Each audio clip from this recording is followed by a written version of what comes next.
Hi everybody, it's Dave from the GTR Heritage Centre. First of all, really want to thank everybody that took the time to see last week's video. 50,000 hits, 40,000 views, comments spread all over the internet. Absolutely fabulous response. If you haven't seen it yet, go to the channel. We're on YouTube, or you can find it on social media and have a look at a 33 GTST, a potential gold mine. Now, moving on, today what I've got to show everybody is what I would term as the ultimate grail Nissan Skyline GTR. We've got today to show you a 34 GTR VSPEC in Bayside blue. The best you can get, top of the tree, the absolute grail of Skylines. Everybody wants this car, everybody wants this colour, and this one's pretty special. Right, okay, where do we start then? The bodywork. You know, this is the iconic R34 GTR. Now, this version here, this one's been modified. We've got Nismo front end from the Z-Tune carbon bonnet fitted to it as well. We're just about to put this into our body shop and redo the front end. The owner's really meticulous. Little bit of stone chip here. He's just purchased a bonnet as well, which he wants painting out. So this is it. This is kind of one of the views that when it's coming up in your rear view mirror, you really kind of recognize what it is. This is the Gran Turismo car that probably everybody had when the game was released. You could tune it stage 1, stage 2, stage 3, stage 4, and then you were racing around the Nürburgring with it. Wow. You know, those were the days of the 90s and the early 90s when we all drove these cars online. Inside, the infamous digital dashboard, which really revolutionized what was going on. And again, you can see this car inside, absolutely impeccable condition. To go into the condition of this car a little bit more, I've actually known the ownership of this vehicle for nearly 20 years. When this car came into the UK, it was £20,000. Obviously, the first owner brought it in. I think it was around 2002 it arrived into the UK. Kept it, tuned it, loved it, drove it, thrashed it, went out in the rain with it, went out in the snow with it, and basically just did what everybody used to do in those days with Skylines. Get out and enjoy them and go and terrorise a few Porsche owners. Hey! It's Porsche! Now, this car came back into our body shop for restoration. Must have been 4 or 5 years ago. It had a bare metal body respray. It's had floor restorations, had strut towers redone. The car is showroom condition, underside and up top. It's recently changed hands to the gentleman that now owns this for an undisclosed amount of money.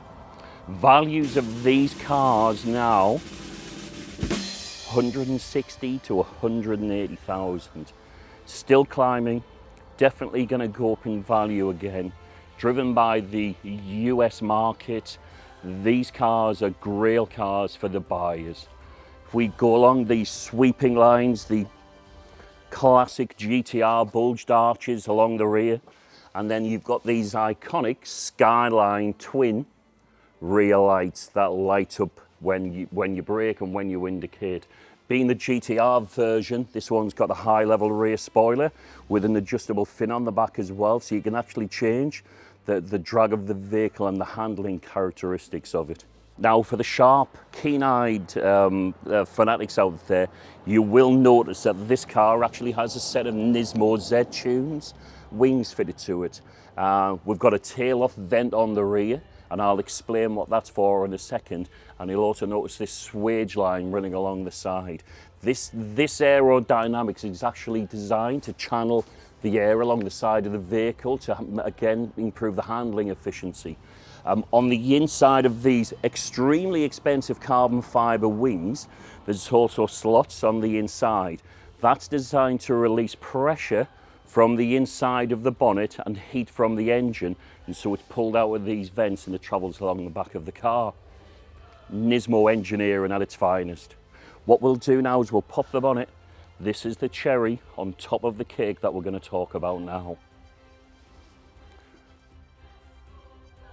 So this is probably one of the prettiest engines we've seen in a while. It comes with all of the goodies that a lot of Skyline owners really want to look for. We've got big single turbo, the size of an industrial bin, a fully forged engine which has been lightened and balanced and overboard as well, and then a single plenum inlet. So what we need to go into now is some really key points on these cars for potential buyers and owners. Before we do go into those, and they're really important, I just want to go back to Rob McIntyre in the workshop. So we've seen the 34, let's take a look at the 35. So this 35 is a customer from Scotland. We've had in to have the clear coat protection done. The high impact areas on the 35 are along the sill, the rear pockets and the rear subframe. So what usually happens along here is the water will sit in the crease. So basically what we do is we have a light scrub, nothing too intricate. We'll put like an anti-corrosion paint on there, and then we'll coat it over with a clear coating. We recommend the clear coating to be topped up every 24 months to stay on top. This car is now protected and ready for the winter coming.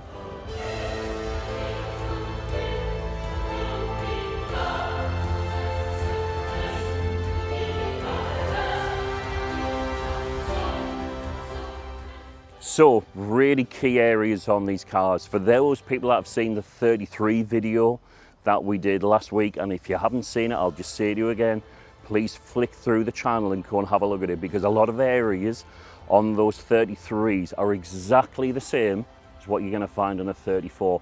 Strut towers, every owner's nightmare. If you're buying, if you're selling, if you're looking after it, this is one of the areas where there was a fault with Nissan in the manufacturing design, where it actually holds dirt and mud on the underside of the panel because it's double skinned. So any car you go to have a look at, please, one of the first areas, go and have a look at them. These particular ones we replaced 4 years ago. The detail on them's fabulous. You'll actually see that we replicate the factory spot weld points and even stamp each tower with UL and UR, which is left and right, just for those people that didn't know what it is. Moving on, again, exactly the same. If you must get underneath the car, because these jacking points under here are exactly the same as what they are on the 33. 34s suffered exactly the same problem. Owners going in with jacks, jacking them up, lifting them up, putting the full weight of the car in a very small area and splitting it. If you're looking to invest this kind of money into this kind of car, these are the areas you must go and have a look at. The rest of the floor on these tend to be pretty good, but with all our chassis, what you will find is the back pockets also rust on these. So again, on any inspection, go to the very back of the floor where it kicks up into the tub. Check this area here. It's structural. It's dangerous if it's been poorly repaired. Go around the wheel arches again, as I explained in the last video. Put your hand inside. A really good test is to fold your fingers over and run your finger all the way around that wheel arch. If you feel any areas that starts to thicken up or it loses its edge, that's an indicator for you that this has had some kind of poor repair done to it in the past. That repair will come through. These are the main areas on any body that I would go and have a look at. So everybody, if you're looking for a 34 GTR or if you own a 34 GTR, please give us a consideration. Pick up the telephone, give us a ring, 01429 838885. If you'd like your 34 appraised, if you'd like it restored, if you want any tuning work, or if you're looking for a 34 GTR, this company, the GTR Heritage Centre, can help you find your grail car. I'd just like to say thank you very much for joining us. It's been an absolute pleasure talking about what I would term as being a grail car. It's beautiful and it's stunning, and thank you. Look forward to seeing you next time. Bye-bye.